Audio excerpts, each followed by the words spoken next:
Hello, and welcome into the show. We got Holler here with me tonight, as always. We're doing a little fantasy effect versus ADP. This episode is going to be a little more redraft focused. We are officially into August now, and I know all of you. I know a lot of us play primarily in Dynasty, but there's a lot of us that also do redraft, and so it's important to prepare and try to get out of that Dynasty mindset. I know that's a struggle for me. When I start looking at the draft board, I start seeing all the young players and raising them up, and it's like, wait, old players have a lot of value here in redraft. So Oh yeah. we're gonna focus on that a little bit. We got a little bit of camp news too, and Holler, man, we had some football last week, dude. How was it getting football back on the TV? It was great. I didn't get to watch it, but that's okay because it was it was just a Trey Lance show. But it was cool to have it back, and I watched a little bit of like some highlights per se. I don't want to call them highlights since it's just preseason. But yeah, I mean, my son has swim lessons on Thursdays, so I'm not going to change that till the beginning of the season. But yeah, no, it was fun. I played some DFS. I made my money back, so I was good with that. So yeah, good start. I also played some DFS.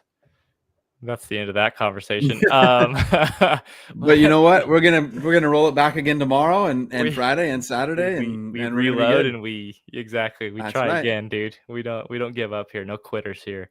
Let's get into some news and some camp blurbs. First of all, Jordan Addison finally a suspension came down for him. It ended up being 3 games, which I think we kind of expected.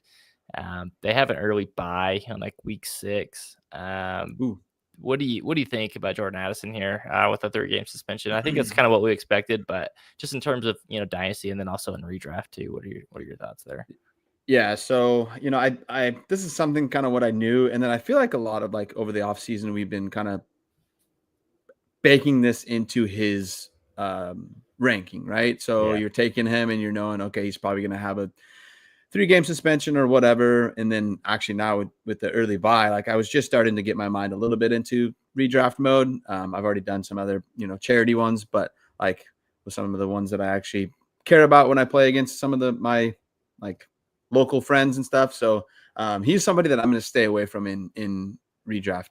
Like by the time things roll around in weeks like 7 after their bye, we're already almost halfway into the fantasy season. And so for me, it's going to be tough to, rely on that, right? Losing out on like half of the season and use him into like, cause he's probably going to go in like the top 10 rounds, unless he really falls and everybody knows like, hey, I don't want to draft Jordan Addison. But I think that whole offense is going to be a little bit like hit or miss.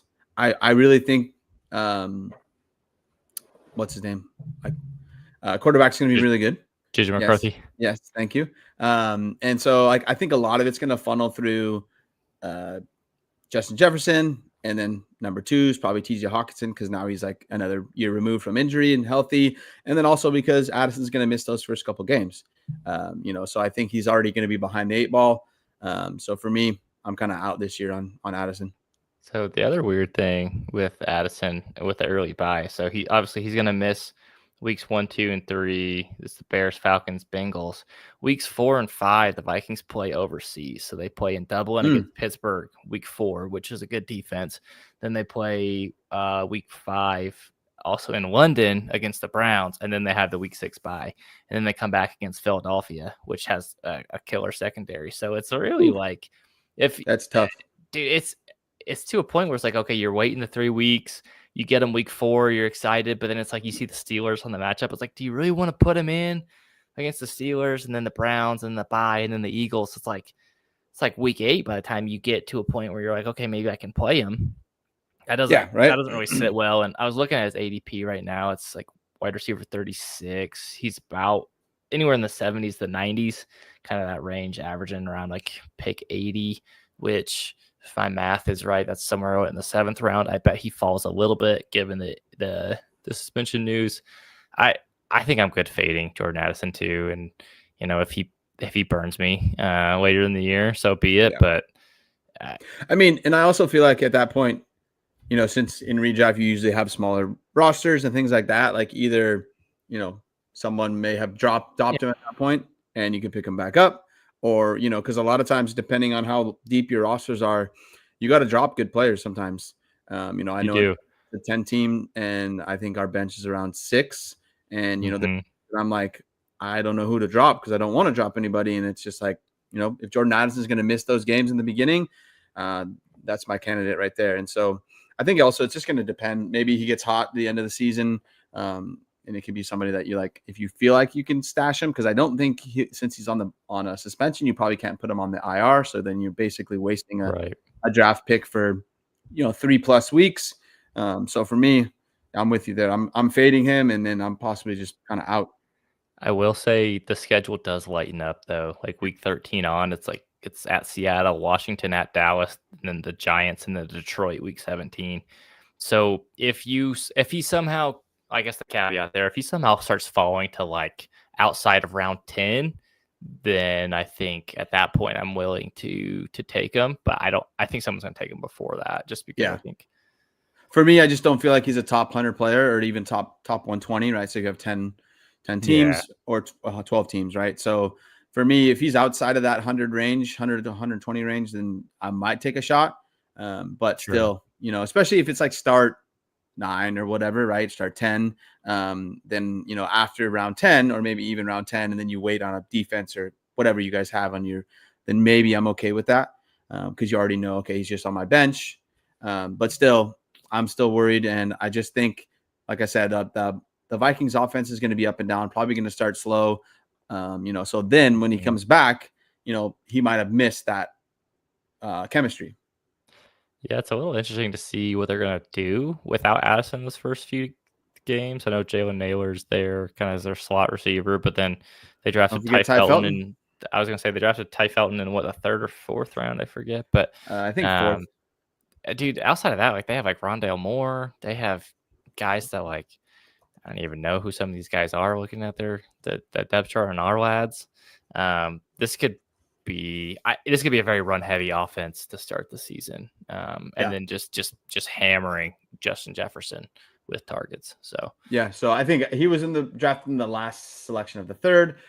So maybe we see some Ty okay. Felton in the beginning of the season, but not enough to be like, oh, let me put him in my lineup, right? So it might be a nice Right. spot Yeah, that like if you probably drafted him in the fourth round of your rookie draft, or even you picked him up on the waivers, that might be a nice time to move off of him because of Jordan Addison missing time. So hmm it'll be interesting to see. I mean, I hope for like most people's sake, we want to just see Justin Jefferson peppered, Hawkinson peppered, and then runs through the run game, right? So Aaron Jones and Jordan Mason. So for sure. I think that's what we're gonna. I think we're gonna heavy dose of the run game and Justin yeah, Jefferson to kind of try to ease in JJ McCarthy. Let's head out to your neck of the woods out in Rams camp. Kyron Williams.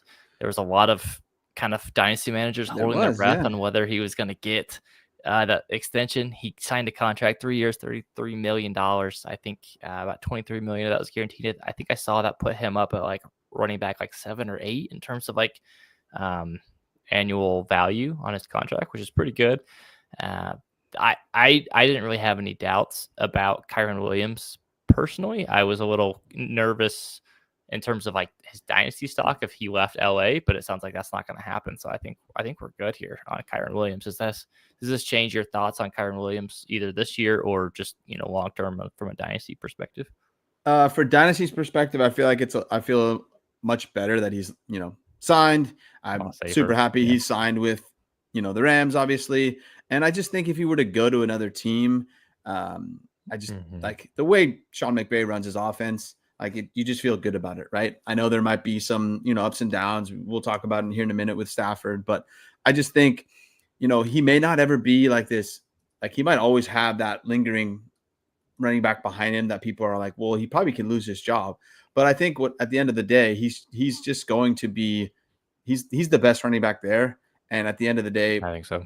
Sean McVay wants to win, and they're going to use the best running back, right? And maybe sometimes Kyron might not have the best game, and then he brings in one of the other two. But I don't think one of those other two running backs are ever going to overtake Kyren Williams, right? If there was one, I think it would be the one from Auburn. Why I'm struggling with Turquoise names Hunter. today. Thank you, Hunter. Yeah. And then Blake Corum. I just think Blake Corum, like if he was better, we would have seen him actually cut into the work last year, and we wouldn't have seen another running back be taken in the draft, right? So I think they feel really good about their running back room, and so they're like, okay, well, let's lock up Kyren Williams, and then we got those other two guys. But I do really believe that Kyren Williams is the one guy. I saw some talk about in our Discord that Kyren didn't get enough money to be a workhorse back, but like he's the best one there. I mean, and the He, end of the day, Sean McVay wants to win. So I just think I still feel really good about Kyren Williams, and that's I was a little questioning with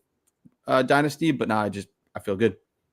That's my thing with Kyron and Sean McVay. It's like it feels like every offseason, every coach says, "Oh, we want to get our backups more involved." But at the end of the day, like they play the guys they trust. They play the guys that are the best and are going to give them the best chance to win. And I think that's Kyron Williams. Yep. I think Jarquez Hunter can have a role. I think Blake Corum is a guy that if something happened to Kyron and he got injured, he could come in and kind of do similar things. But I don't think they're going to take Kyron off the field just because they want to like keep him fresh. You know what I mean? Yeah. So We've seen it. They just run Kyron to the ground, and I think they're like, you know what, we've done that to you. You earned this money. So and yeah, exactly what Greg said in the chat. McKay loves the workhorse back, and if they didn't think it was going to be Kyron, they wouldn't have paid him. It's exactly. just how the Rams are. Nope, I agree 100%. Some of the more probably concerning news at a Rams camp after that was Matthew Stafford hasn't been practicing. I guess he's seeing back pains. He saw a couple specialists pretty much every week.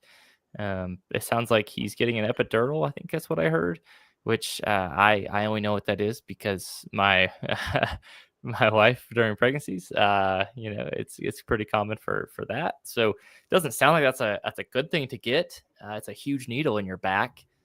Are you concerned for Matthew Stafford here at all, or do you think this is just kind of a lot of there's the news is everything's getting blown out of proportion? Yeah. I would say, to be honest, I'm a little concerned, but the way Stafford like plays through injuries and things like that, if this can get managed, then I Sure. think we're fine. Right. In terms of like fantasy, I don't, I think it would hurt Devontae Adams the most with him not playing, kind of what we talked about before this show. Mm-hmm. So I just think overall, not really anything. Nothing's going to hurt Puka, in my opinion. I think if Jimmy G was the starter in the beginning of the season, say Stafford can't Oof. play, then that's going to, yeah, exactly. Oof. But I think, Kyren, they're probably going to lean on Kyren. And then also, I think, I still think Puka and Devontae will be fine. I just, I feel like, with Jimmy G been there for a couple years now, he knows what he needs to do. And I think, maybe they won't score as many points if Jimmy G is playing, but I still think the offense will be fine in terms of fantasy. So here's my concern with just kind of the Rams in general. I think I was talking about in the Discord the other day, but so their prices right now, Puka Nacua is at 9 overall, so in the back of the first round. Kyron's at 24, so the back of the second, and Devontae is at 37, so kind of that 3-4 turn. That's three really highly priced assets that I feel like it's going to make it difficult for all three of those guys to pay off their ADP. Especially when you look down at where Matthew Stafford is, and he's down at QB 24, down at like 180. So it feels like something's not adding up quite right. The Rams, like Stafford, I think he gets a lot, probably more credit for what he's done probably a few years ago, as opposed to what he's done lately, which hasn't been a ton. Like he throws kind of in the 20 to 25 touchdowns. He doesn't throw for as much as you might think he would. They're actually pretty run heavy. I'm nervous taking the three of those guys. Like I feel like someone's going to burn you. I don't know who it's going to be. With Stafford not practicing, it might be Devontae Adams. I think Kyron's going to be fine, and I think one of Puka and Devontae will be fine too. But I also worry that Puka and Devontae, they're like 3 rounds apart, but they might end up being a lot closer. Whereas like it might have made more sense to take them both closer in that 2-3 turn area, kind of split the difference. Which is why I've kind of been fading Puka a little bit. I know we're going to talk about him a little bit, but we kind of get into it now.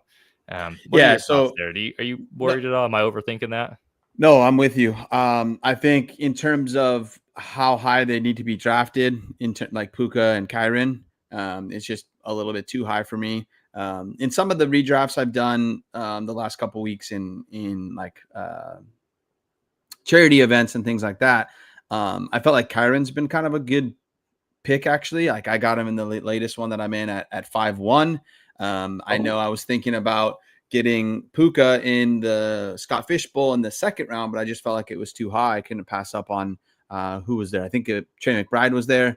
I just couldn't pass up on some, the other players that are around him. And I think in a like normal, like fresh redraft with maybe single QB, I feel like I'd be in the same boat, right? I think there's other players around Puka that you would feel more comfortable with, just because I think the Rams might have that same effect as not to the same extent, but the same effect as like the Chiefs is like they just want to win the game and they don't really care about all that extra, run up the score, get all these stats and things like that. And their defense is good enough to keep the other team from scoring. So therefore they'll just score what they need to, right?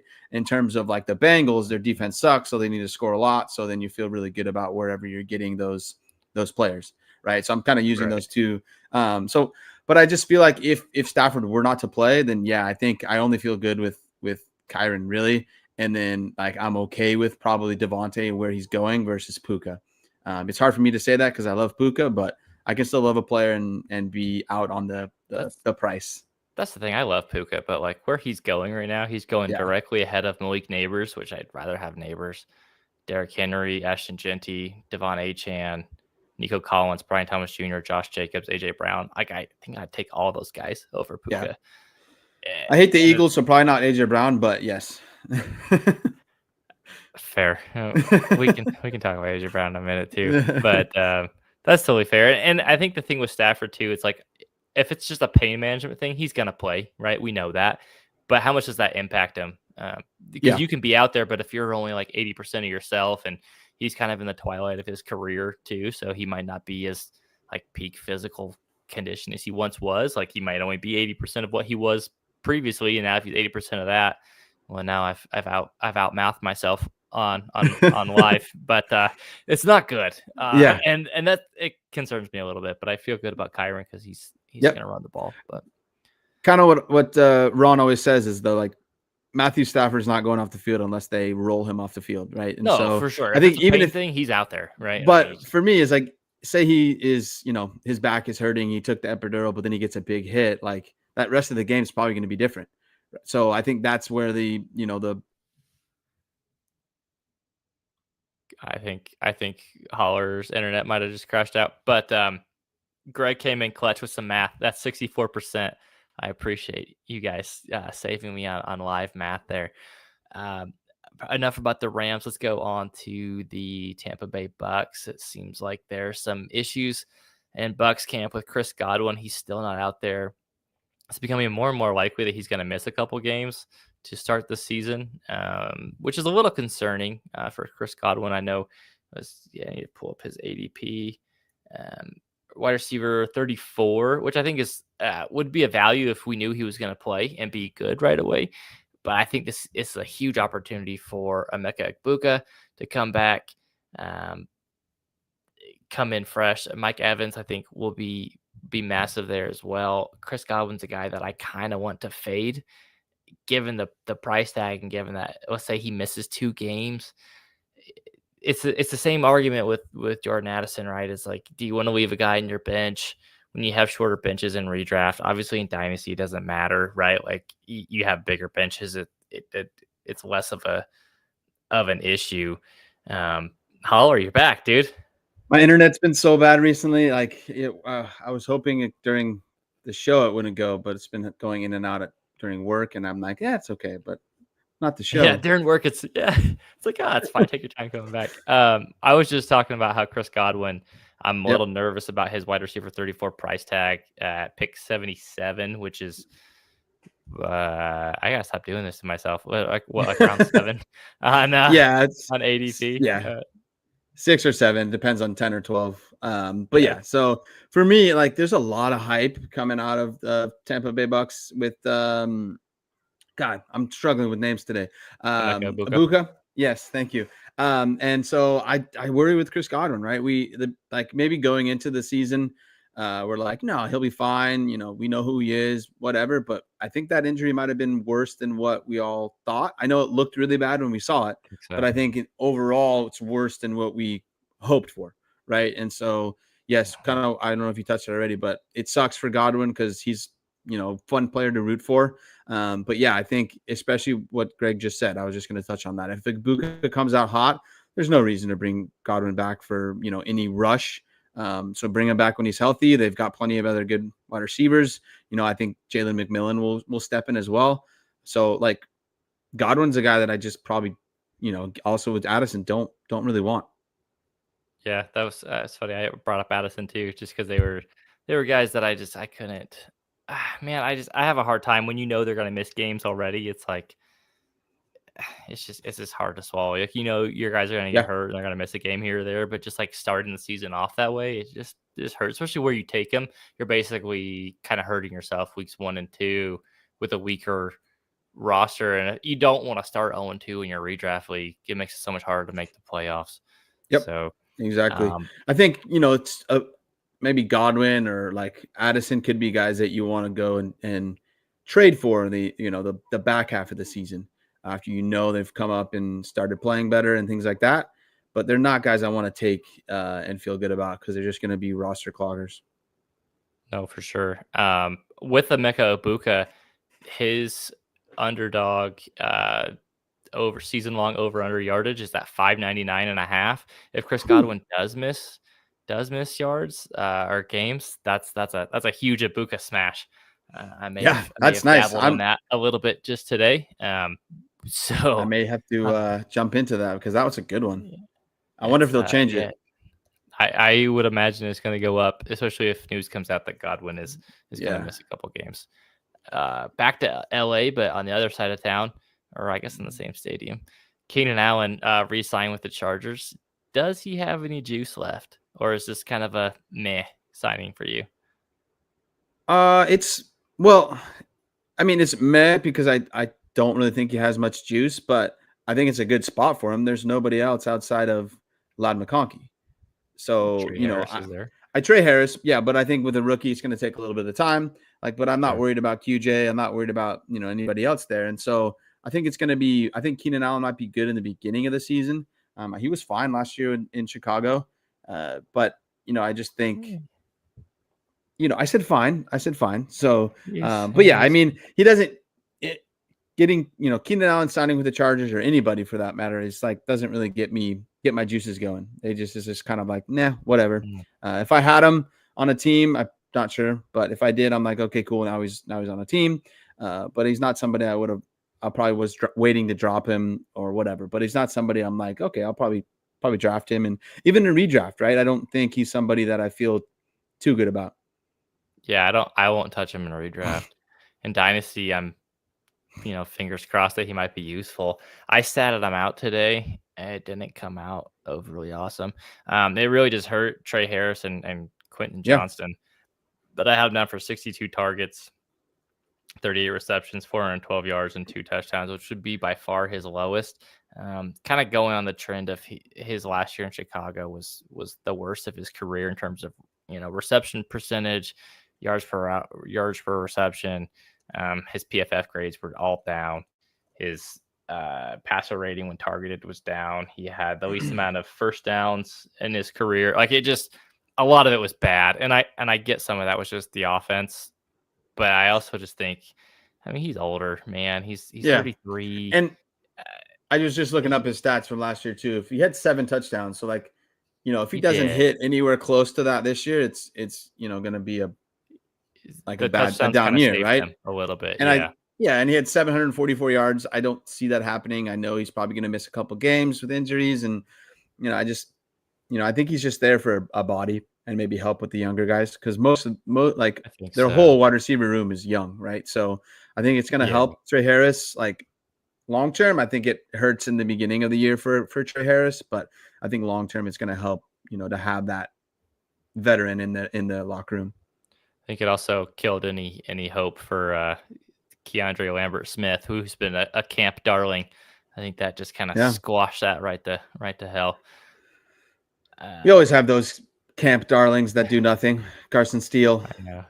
The Carson list goes on. Steele, dude. It seems like Justin Ross. Really, just name Yep. whoever blows up for the Chiefs in the preseason. Seems like Yep. they always just don't do much. All right, let's get into some ADP differences. We touched on Puka Nacua, wide receiver 5. I have him down at wide receiver 12 in our projections. Did you have anything else you wanted to add on Puka, or do you think we covered him pretty well? No, I think we covered it. I mean, it's hard because he does such like he just puts up points, right? But I think you got to bake in 1 or 2 games missing. He's got that lingering issues that come up frequently. And for me, I think it was closer to wide receiver 9 or 10. I'd feel better, but 5 is a little bit high for me. 5 is high. Speaking of wide receiver 5, my wide receiver 5 in terms of my projections is AJ Brown. I know you mentioned you hated the Eagles. He's down at wide receiver 9. I think that's a big like. All right, so here's the deal. He was wide receiver 19 last year, and he missed like 5 games, and some of those games were kind of playing through injury. But like, dude, he's fantastic when he's on the field. Let's say he stays healthy. He's Jalen Hurst's go-to guy. The Yep. offense is good. I don't think it's going to change, right? Like, there's this the same group of guys. I think he's going to get a decent amount of touchdowns. I think he's going to be the number 1 target there. I think Devontae Smith is a good 1B. I don't think he's going to like threaten to take away anything from AJ Brown. I think AJ Brown is just constantly undervalued, and I don't fully understand why he gets so down. Like, so for example, in 1 QB ADP, he's down at 17, which is like the middle of the second round. If you're in a 12-team league, I would feel good taking him like early too. Yeah. I Wow. like So AJ I'm Brown looking quite at a bit. Fantasy Pros and yeah, I'm looking at Fantasy Pros. He's at 15. And I think I did say I hated the Eagles, but at the end of the day, if I was, in the, we'll say the middle of the second round or the beginning of the second round, and I have like AJ Brown or Christian McCaffrey or, Devin Achan or, some of those guys there, I'm most likely going AJ Brown or Achan. So it would depend on who I took in the first round. But I Sure. agree. I think he's the main guy there in Philadelphia. And I know we have a lot of hope for Devonta Smith, but at the end of the day, the ball goes to AJ Brown. That's, like you said, Hurts' Mm-hmm. main guy. So again, I said I hated the Eagles, but I would easily push aside my hate for, a good player. And him down at 15 overall, or like all the way down at wide receiver 9 seems a little bit crazy to me. I think he's closer to 5. I think honestly, you could flip flop Puka and AJ Brown. See, that's what I'm saying, right? And that's where I was kind of getting at with some of these. Like, I feel like I would rather take AJ Brown over Puka straight up in redraft. Yeah. I just feel more confident in the offense and AJ Brown. Assuming health, right? That's the big thing. But yeah, and I think, but if you're talking about Puka, some of those guys like Malik Neighbors has that lingering issue. Brian Thomas is going like he has I think it was a hamstring, right? So there's a lot of other guys around there that also you have to worry about injury. And so I have no problem with taking AJ Brown at 5 over Puka, Brian Thomas Jr., Malik, Amon Ra.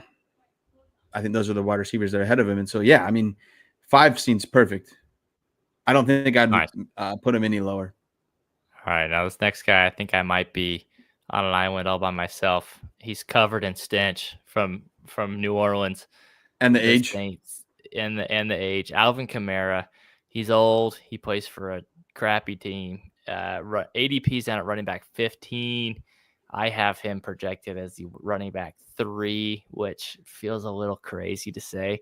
I have been taking him left and right in best ball leagues all year. He's down at running. Let's see, overall 38. So what is that? Just after like right on a 3-4 turn in a 12-team Yeah. league. I would take him earlier than that. you don't have to, which is an important distinction here. Like, just because I have him at running back 3 Holy doesn't mean I would smokes. take him at running back 3. Um, all right, talk me off the ledge here. Why am I too high on Alvin Kamara? Or did I I have a have hard you join like me in this? Yeah. so it's I mean, it's a little bit high for me, but if we go down the list of we're not going to, but if we go down the list with, all the running backs, I have probably like maybe 8. So like running back 10 or 9, 10 would feel a lot better for me than 3, but he has that upside. There's not Sure. many other good players there and outside of Olave in there. I mean, Olave is meh in his himself, and he has to rely on whatever quarterback is throwing him the ball. So Kamara does not. I know he gets a lot of passes and dumped off, which is good for a younger quarterback, either be Rattler or Chuck. I mean, either one. I think it's still going to go through Alvin Kamara. There's not many other running backs there that are really going to take away from Kamara. So they're all points like all points are signing to him be a top 5 running back. But I just think Mhm. there's other running backs that are better and could end up being better. No, so okay, and like, so I have him statted out as the running back 3. Doesn't mean I necessarily think he's gonna finish there. Yes. I No. just and I think that's an important distinction to make to save myself from this. But like, he was running back 9 last year, and he missed 4 Yeah. games, right? Like, and this offense, it is bad, but you know who that helps is Kamara, right? They're Yep. gonna get he's gonna get a ton of volume, and what are they gonna do? Put Kendra Miller out there, which I mean they might a little bit, but I think that was well documented in one of our better rants that Ron had about Kendra Miller and our feelings on Yep. him. And then a ton of check down work, right? Like, I think I have him started out for about 70 catches, which I think is just, and PPR is going to just massively boost his point total, assuming he stays healthy. Like, I don't see a world where he finishes outside the top 7, 8 in terms Yeah. in running backs this season. And I think some of it is just like some guys going ahead of him. It's like Marion Hampton and different running backs where it's like they're newer and they're more exciting, but it's like Alvin Kamara gets points, man, and the points count the same whether you're 32 or 24. So Yeah. 100%. There's a couple of guys here that are above him, and this is strictly redraft that I'm looking at. So like, yeah, I think Brees Hall, Kenneth Walker, Amarian Hampton, Chuba Hubbard, like those 4 or 5 guys, he should be ahead of them in redraft for sure. that's what I I'm just saying. think the volume is going to be there for him. So I mean, I think it's possible with some of those other guys, but I think it's going to be hard to see it. So I feel good at taking him in the top 10, but you might not have to. You might be able to wait and get yourself a steal. That's Right. And so that's just kind of where but I don't think you're crazy saying starting him out for running back 3 and then probably like leaning towards a running back, 7 to 10 finish. right, and that's my thing. So like, if you take, I don't know, let's say you start with CD Lamb kind of in the middle of the first, then you come back and you take AJ Brown. And then on the way back in the 3rd round, then you can get yourself like Alvin Kamara, or if you want to roll the dice and see if he's there for your 4th round pick, like that's huge, because then you have 2 wide receiver 1s and then probably a running back 1 and Kamara that you got way past where the other running back 1s are going. And I think that gives you a huge just kind of advantage in terms of a roster build. And that's one of my favorite kind of strategies that I've been doing, at least in best ball. And we'll kind of continue doing with redraft as they come in. But man, dude, I don't know. Maybe this is gonna be my Zamir White this year or Zach Moss with Alvin Kamara, but we'll see, dude. Um, all I'm right, dropping in let's. real Oh yeah, before we move please. on. I'm just dropping in George Kittle because they have him as 20th overall and tight end 1. I know everyone loves George Kittle, but I just have a hard time thinking he's going to Where do you see have him at better 20 stats than overall? in Fantasy Pros. I have him down here at 39 on the sheet I'm looking at. He must have went up. I don't know. But that's crazy. Overall, yeah. So it's to me, it's a little high. Are you looking at Superflex or overall? Here, I'll send you the link. No, I wasn't looking at the Superflex. But yeah, no, that just seems crazy to me. I think 3 Tight end 3 is fine. They have what I'm So looking at right here. I just went to Fantasy Pros rankings. But that just seems a little high for me. I'd rather take quite a few people over him, including Brock Bowers and Trey McBride, and then a handful of running backs and wide receivers. I mean, he was a tight end 3 last year, so I get that. I don't I know. think I'm a little nervous they about might Kittle. be, yeah. So I The think whole they might be offense in San big. Francisco. Yeah. So I think that's what they're kind of propping him up a little bit because he's going to be that number one option. But I think if CMC is going to be healthy, it's going to go a lot through CMC. But I don't know. That one stuck out to me. Well, and apparently George Kittle is freaking out that they're banning the smelling salts that apparently he Yeah. uses every drive. So that's a low key something to keep an eye on. If he doesn't have a smelling salts, how's that impact him throughout the game? Yeah. Screwed. It's the little things, man. He's Yeah. like, you 100%. don't have your smelling salts. It's like, well, shit, I can't catch touchdowns. What are we doing here? Uh, all right. The next guy I wanted to talk about was DK Metcalf. Another guy I'm higher on. I have him as my wide receiver 15. He is currently at ADP wide receiver 22. I think Aaron Rodgers coming to Pittsburgh. I know it's going to be a run heavy offense, but I think what we've seen from Aaron Rodgers is that like his guy just gets peppered with targets, right? And DK Metcalf is a really good player, probably one of the better ones. I mean, he's played with some good wide receivers, so I can't say he's one of the best ones he's played with, but he's a different type of player than Devontae Adams, and Garrett Wilson. Even he's a big, physical, fast guy. I think DK Metcalf is going to probably see a career high in touchdowns. I think he's going to see a ton of targets. I love DK Metcalf, and I think he's getting drafted too low. He's at, let's see, wide receiver, 22, but 49th overall. So kind of in that fifth round, which I feel like it's just too low, right? And that's a smash right there too. In the fifth round, he's one of my favorite picks, right around there. Yep. Hard for me to disagree there because I love some DK. I know you had a down year last year. I think it was kind of like, hey, I want to get out of here, and they were kind of moving towards JSN being the main guy. But yeah, I love that pick down there at 49, wide receiver 22.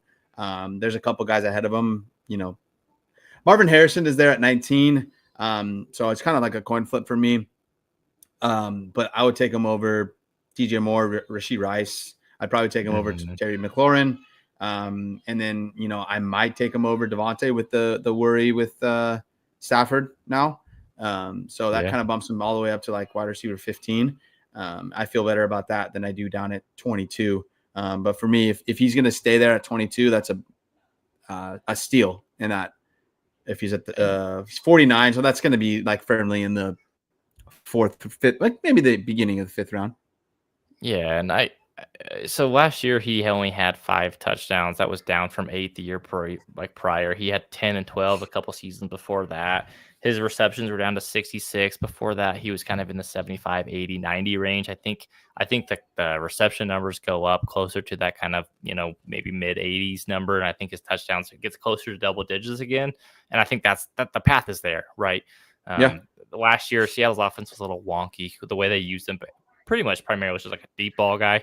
I think they're going to use him more just kind of all over as kind of their focal point of their offense in Pittsburgh because he's kind of what they have. Have you looked at their I'm pretty bullish on DK Metcalf? Pittsburgh's depth chart of the wide receivers. We got DK. Then we got Scotty Miller, Brandon Johnson, brother. Calvin Austin, Roman Wilson. I don't know who this guy is. Rock Taylor, Robert Woods, Skoranek. We love Skoranek from out here in LA, and then Lance McCutcheon. Give me all the DK. That's insane. There's nobody else there, dude. They're not. And like you talked about before, Rodgers loves his top guy. He'll target the hell out of him. It's Ben Skoranek, Notre Dame guy, by the way. So he's a good player. I know he played for the Rams for a little bit too. He did. Not a fantasy asset. All right, not at all. Let's hit one of my favorite quarterbacks that I've been drafting all year in best ball and will continue doing so in redraft is Trevor Lawrence. He is down at quarterback 20, which feels so low. I have him way up in that, and then I sound crazy, but I have him up at quarterback 7, satted out, which I think probably a low end QB1 is probably more realistic. I might have went a little bullish on him, but I just think with Liam Cohen there, they Brian Thomas is an ascending wide receiver. Travis Hunter should be awesome. Britton Strange reports out of camp is that he's looked pretty good. They threw the running backs a ton in Tampa Bay, a ton, which I think that helps Travis Etienne. It helps Bashal Tutin. Like I think this offense is just going to be more productive, stay on the field longer, less 3 and outs. Trevor Lawrence was hurt last year, so I mean he's healthy. Hopefully he stays healthy. I think he's on pace to set a record high, his career like high in touchdown passes and yardage. I have him down for, let's see, I got to scroll to the Jaguars. I should have had to pull it up, but I'm not very professional. I have him down for 4,200 yards and 31 passing touchdowns. I think, dude, I think he's gonna do, if he doesn't get hurt. Like I don't see a world where he's not a top, QB 12 or better this year. I just think the offense is there for him. The talent's there. The scheme is good. The division blows, right? Like there's nothing that scares me there. And 4 of the 6 games, at least, the Houston games are a little dicey, but I don't know. Yeah. So I have I'm with you. I know you've talked about it months, but I just think he should have a really nice bounce back season. Just how good Baker was last year. I know Liam Cohen is now the head coach, so he's got to look over everything, but I just think he's going to have that positive effect on Trevor Lawrence. And I think they have really good weapons, outside of Brian Thomas and Travis Hunter. It dips down a little bit, but yeah, like you said, there's positive reports out of camp on Strange, and then both those those running backs are going to catch a lot of passes. So for me, this is going to be a pass first offense, just because I don't think they really feel good about any of those running backs that they have. So I think it's going to be pass first. And so I think Lawrence is going to throw the ball a ton. And I think if he stays healthy, that's going to result in some really good numbers. May look ugly as it happens, but at the end of the day, we care about numbers in fantasy. I don't care how it gets there. So I just think he's way higher than QB 22. I think so too. And the other thing that I didn't mention that I meant to, so Baker Mayfield last year in Tampa, he ran for a career high rushing total. He'd never topped like 160, and he got up to almost 400 rushing yards last year. Trevor Lawrence doesn't really get credit. People think of him as a pocket passer, but he's athletic, dude. He ran a ton at Clemson. He hasn't really done it a ton in the NFL, but he's kind of been consistently in the high 200, low 300 rushing yards. If that bumps up, that's huge too. Like if he can get up to, let's call it like 500 rushing yards, that's massive. And on top of improved passing efficiency, I think he could start to look like kind of the guy we thought he might have been when we were taking him, kind of 101. In 2019, he had 563 rushing yards in Clemson. See, that's what I'm saying. The other 2 seasons, he's around 200. But it was a drastic difference from 19 to 20, the amount of games, 5 different. And then, I just think, I think he might run the ball a bit more points. So I like it. All righty. Tony Pollard is the next guy I wanted to talk about. Another old running back. Apparently, that's just my MO with the redraft this year. Is give me the old. Likes him a little bit older. That's okay. Likes him a little older. Nothing wrong with that. He's down at running back 28 ADP wise. I have him at running back 15. Part of that is because I don't buy into the Tajay Spears like getting a ton of work hype. Like we saw the song and dance last year. When push comes to shove and the cards are on the table, Tony Pollard's their best running back.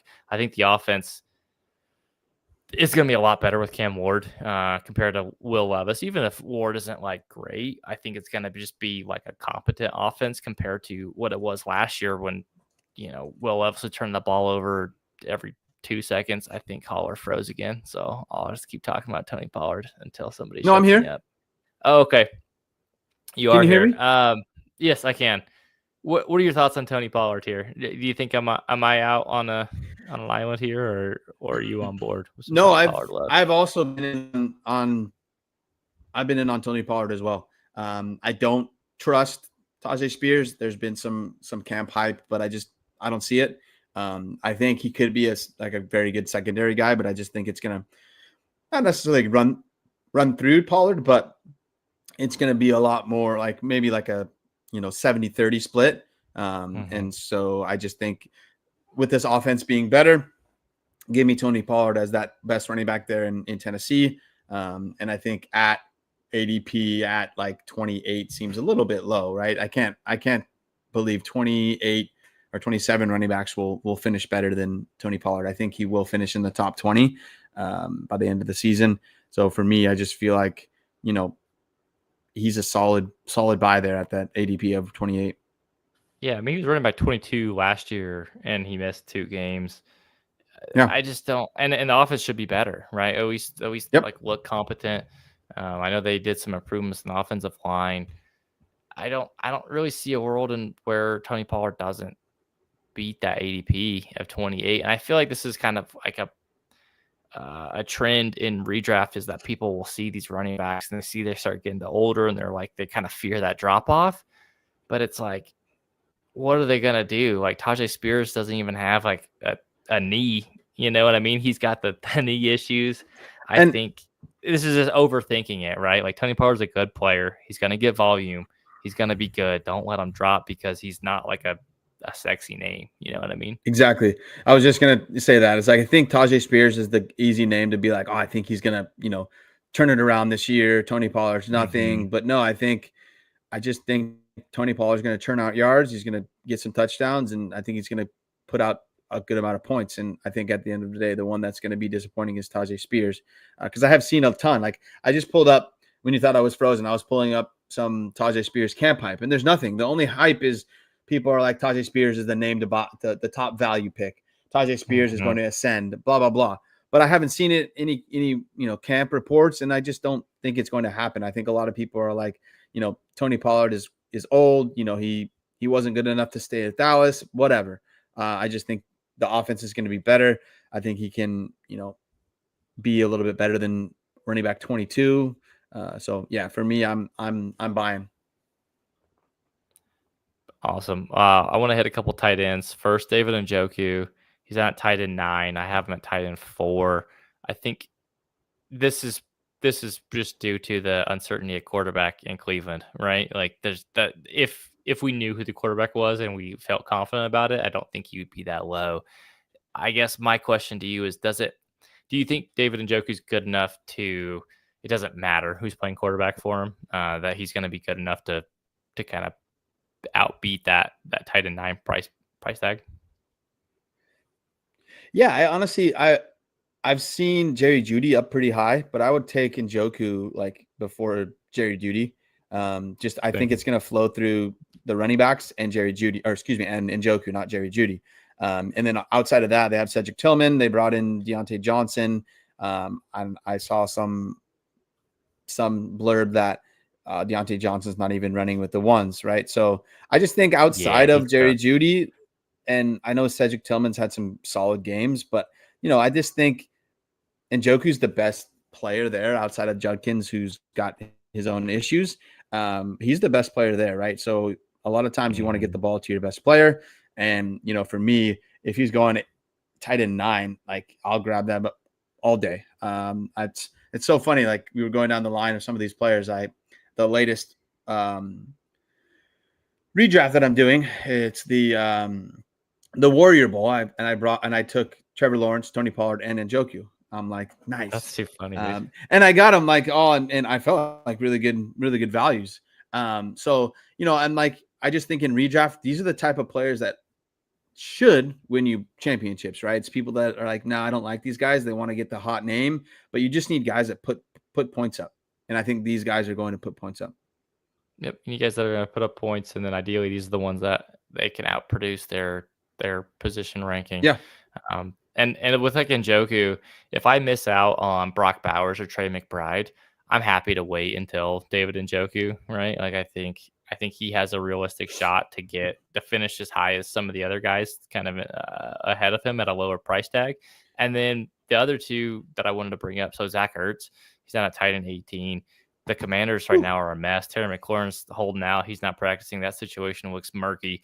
Debo Samuel looks like he's been eating too many Twinkies, looking a little on the heavier and the slower side of things. The rest of that wide receiver room blows. Dude, like Zach Ertz was Jaden Daniels' safety blanket. He might be all they have left. And then the other one too, I didn't put him on the show doc, but I wanted to talk about him, was Jake Ferguson. Dallas, I Yeah. think, is going to lead the league in passing attempts. He's down at tight end 15 right now, which feels nuts, dude. I think Jake Ferguson Value. might have a path to, double-digit touchdowns. And once you get past the top couple like tight ends, I'm looking for guys that are going to score touchdowns, and I think these are the kind of guys that are going to do it, right? It's like Ferguson, Zach Ertz, and Joku. Hell, even Dallas Goedert we could throw on that list. Like those are the kind of guys I'm chasing after you get past the top like elite tight ends. Totally. Like I don't know. I was just looking at some of the guys went have in Joku because I started the Bowers. I was at the 112. So the guys that went ahead of Njoku, Kelsey, Mark Andrews, Sam Laporta, TJ Hawkinson, Tyler Warren. So some of those guys there, I don't know what to expect from them. Laporta's about the right? only one So, I can get on board with. Yeah. Yeah, exactly. I'd rather have Njoku over all those guys that were drafted ahead of him. So yeah, the other guy I really like tight end wise is Tucker Kraft. So some of those I feel like there's the top end of a top 3 of tight ends, and then there's like a gap, and then down below there's guys that are like a lot more that are ranked a bit lower. Maybe we're crazy, but I just think those are the guys in that second tier. And Njoku's, Ertz, Goddard, Ferguson, and even Tucker Kraft are the guys I think they're going to score the touchdowns. I agree. And, if someone called me crazy, it wouldn't be the first time, it wouldn't be the last. So, yeah. Daily. Pretty much. All right. Kyler Murray is the quarterback I don't understand. He's quarterback 9 ADP. I have him down at QB 18. I don't understand where the points are coming from. I think a lot of this is kind of wish casting. Marvin Harrison Jr. taking a huge step forward, which he might take a step forward, but even still, like I've projected him to do that, but I don't think like QB 9. I don't think Kyler throws enough touchdowns. I don't think the offense is good enough for that. I don't have confidence in the offensive coordinator getting them in good situations to do this. I can't see a realm where Kyler finishes the top 12 quarterback. Like he doesn't run as much as he used to after he's been injured.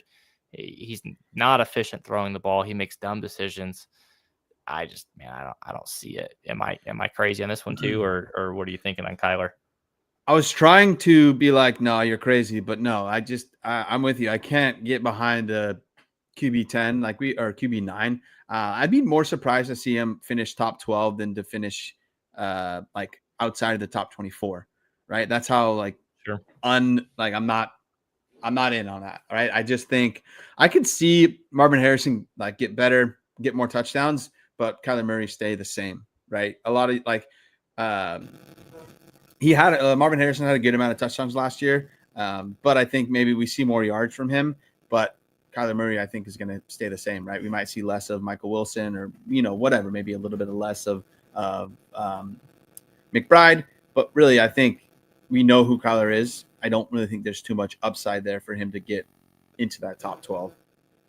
No, I agree. Once he starts running like he did in 2020. Yeah. Another guy that I think is too high. James Cook, running back 13. I have not running back 16, which that's not like a huge difference, but I just do think if you are taking him that high, running back 13, but 31st overall in the 3rd round, I feel like you're gonna be disappointed. I feel like he's due for a huge touchdown regression. He skyrocketed in rushing touchdowns last year. He's not practicing right now. He's kind of doing his camp hold in. We've seen time and time again guys like that. Yes, they're working to the side. They say they're in shape, but they get hurt. They don't look as good the first few weeks of the season. I'm a little nervous about James Cook, and that's a guy that I don't really want to touch right now. I think he's due for some regression this season. What are you thinking? What are your thoughts on James Cook? 100%. So in 2023, he was at 1,100 yards. 2024, he was at basically 1,000 yards, right? But he had 2 touchdowns in 2023 and 16 in 2024. So, if we,